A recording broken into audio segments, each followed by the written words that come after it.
ಮಹಿಳಾ ಮೀಸಲಾತಿ ಬಿಲ್ಗೆ ವಿಘ್ನ ಆಯಿತು. ಒಂದು ರೀತಿ ಕಾಂಗ್ರೆಸ್ ಮಹಿಳಾ ವಿರೋಧಿ ಅನ್ನುವಂಥ ಹೇಳಿಕೆಗಳನ್ನ ಬಿಜೆಪಿ ನಾಯಕರು ಕೊಡ್ತಾ ಇದ್ದಾರೆ. ಮೊದಲನೇದಾಗಿ ನಾನು ಸ್ಪಷ್ಟಪಡಿಸ್ತೇನೆ, ಕಾಂಗ್ರೆಸ್ಸು ಮತ್ತು ನಮ್ಮ ಪಕ್ಷ ಮಹಿಳಾ ಮೀಸಲಾತಿಗೆ ವಿರೋಧ ಇಲ್ಲ. ನಾವೇ ಇದನ್ನು ಡಾಕ್ಟರ್ ಮನಮೋಹನ್ ಸಿಂಗ್ ಇದ್ದಂಥ ಸಂದರ್ಭದಲ್ಲಿ ಈ ಮಹಿಳಾ ಮೀಸಲಾತಿಯನ್ನು ಪ್ರಥಮವಾಗಿ ಈ ದೇಶದಲ್ಲಿ ತೆಗೆದುಕೊಂಡಿದ್ದು ಬಂದಿದ್ದೇ ಕಾಂಗ್ರೆಸ್ ಪಕ್ಷ. ಆದ್ದರಿಂದ ನಾವು ವಿರೋಧ ಮಾಡುವ ಪ್ರಶ್ನೆ ಇಲ್ಲ. ಆದರೆ ಪ್ರಸ್ತುತ ಸರ್ಕಾರ, ಕೇಂದ್ರ ಸರ್ಕಾರ ಏನು ಯಾವ ಫಾರಮ್ನಲ್ಲಿ ಅದನ್ನು ತಂದಿದೆ ಮತ್ತು ಜೊತೆಗೆ ಲೋಕಸಭೆಯ ಏನು ಸ್ಥಳಗಳಿದೆ, ಸೀಟ್ಗಳಿದೆ, ಸಂಖ್ಯೆ ಇದೆ, ಅದನ್ನು ಹೆಚ್ಚು ಮಾಡುವಂಥ ತೀರ್ಮಾನವನ್ನು ಕೂಡ ಈ ಒಂದು ಮಸೂದೆಯಲ್ಲೇ ಅಳವಡಿಸ್ಕೊಂಡು ತಂದಿದ್ದಾರೆ. 543 ಸೀಟ್ಗಳಿರುವ ಲೋಕಸಭೆ ಸೀಟು 850 ಮಾಡ್ತಕ್ಕಂಥ ರೀತಿಯಲ್ಲಿ ಇದನ್ನು ತಂದಿದ್ದಾರೆ.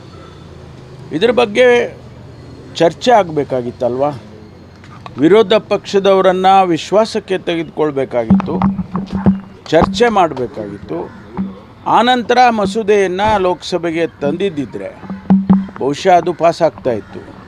ಅವರು ಸಲಹೆಗಳನ್ನು ಕೊಟ್ಟಿರೋರು ಅನೇಕ ವಿರೋಧ ಪಕ್ಷಗಳು, ಕಾಂಗ್ರೆಸ್ ಪಕ್ಷವೂ ಸೇರಿ ವಿರೋಧ ಪಕ್ಷಗಳೆಲ್ಲವೂ ಕೂಡ ಸಲಹೆ ಕೊಟ್ಟಿರ್ತಿದ್ದು. ಅದನ್ನು ಬಿಟ್ಟು ಏಕಾಏಕಿಯಾಗಿ ಸಂಖ್ಯೆ ಜಾಸ್ತಿ ಮಾಡಬೇಕು ಅನ್ನೋ ಉದ್ದೇಶಕ್ಕೆ ಮಹಿಳಾ ಮೀಸಲಾತಿಯನ್ನು ಅದಕ್ಕೆ ಜೋಡಿಸ್ಕೊಂಡು ಅದನ್ನು ತಂದಿರೋದು ಅದು ಸರಿ ಇಲ್ಲ, ಸರಿಯಾದಂಥ ಪದ್ಧತಿನೂ ಅಲ್ಲ. ಹಾಗಾಗಿ ಅದಕ್ಕೆ ಸೋಲಾಗಿದೆ ಅಂಥೇಳಿ ನನ್ನ ವೈಯಕ್ತಿಕವಾದಂಥ ಅಭಿಪ್ರಾಯ. 54 ಸೀಟ್ಗಳಿಂದ 54 ಸಂಖ್ಯೆಯಿಂದ ಅವರು ಬಿಲ್ ಸೋತಿದೆ. ಹಾಗಾಗಿ ಇವತ್ತು ಮತ್ತೊಂದು ಬಾರಿ ಮಹಿಳಾ ಮೀಸಲಾತಿಯನ್ನು ತರಲೇಬೇಕು ಅಂತ ಅವರ ಉದ್ದೇಶ ಇದ್ದಿದ್ದರೆ ಮತ್ತೊಂದು ಬಾರಿ ವಿರೋಧ ಪಕ್ಷದವರನ್ನು ವಿಶ್ವಾಸಕ್ಕೆ ತಗೊಂಡು ಚರ್ಚೆ ಮಾಡಿ ಪ್ರತಿಯೊಂದು ಅಂಶವನ್ನು ಕೂಡ ಅದನ್ನು ಚರ್ಚೆ ಮಾಡಿ ಅವರ ಸಲಹೆ ಸೂಚನೆಯನ್ನು ಪಡ್ಕೊಂಡು ಸಪ್ರೇಟಾಗಿ ಇದನ್ನು ಮಿಕ್ಸ್ ಮಾಡದೆ ಮಹಿಳಾ ಮೀಸಲಾತಿಯನ್ನೇ ಸಪ್ರೇಟಾಗಿ ತಗೊಂಡು ಬಂದರೆ ಬಹುಶಃ ಅದಕ್ಕೇನಾದರೂ ಕೂಡ ಒಂದು ಉತ್ತರ ಸಿಗುತ್ತೆ ಅಂಥೇಳಿ ನನ್ನ ಅಭಿಪ್ರಾಯ. ಅವ್ರ ವಿರುದ್ಧ ಸಂಚು ರೂಪಿಸಲಾಗಿತ್ತು ಅನ್ನೋ ಹೇಳಿಕೆನೇ ಡಿ ಕೆ ಶಿ ಅವರು ಕೊಟ್ಟಿದ್ದಾರೆ. ಕೋರ್ಟ್ ತೀರ್ಪು ಕೊಟ್ಟ ನಂತರನೂ ಕೂಡ ಆ ಥರದ್ದೊಂದು ಹೇಳಿಕೆ ಕೊಟ್ಟಿದ್ದಾರೆ. ಇಲ್ಲ, ಅವರೇನು ಯಾವ ಉದ್ದೇಶದಲ್ಲಿ ಅಥವಾ ಯಾವ ಅರ್ಥದಲ್ಲಿ ಅವರು ಹೇಳಿಕೆ ಕೊಟ್ಟಿದ್ದಾರೆ ಗೊತ್ತಿಲ್ಲ ನನಗೆ.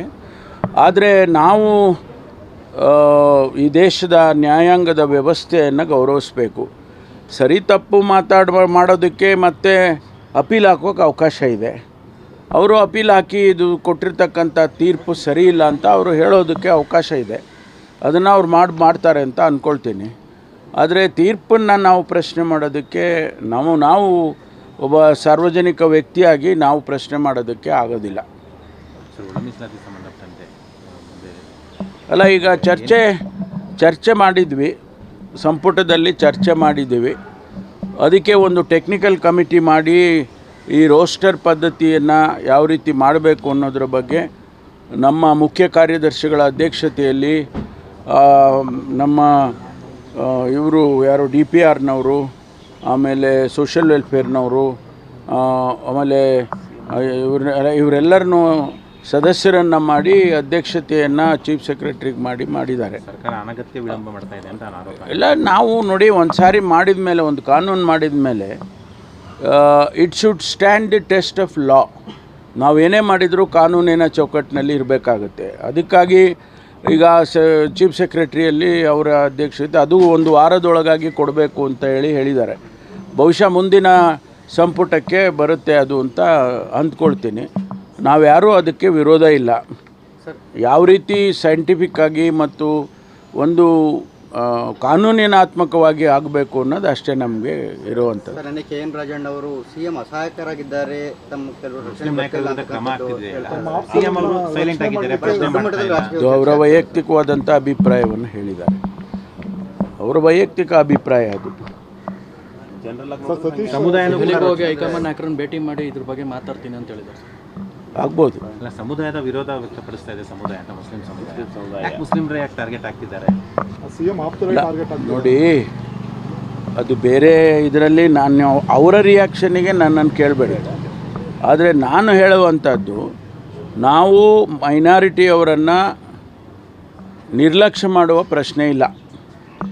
ಅವರು ಯಾವತ್ತೂ ಕೂಡ ಕಾಂಗ್ರೆಸ್ ಪಕ್ಷದ ಬೆನ್ನೆಲುಬಾಗಿ ನಿಂತಿದ್ದಾರೆ.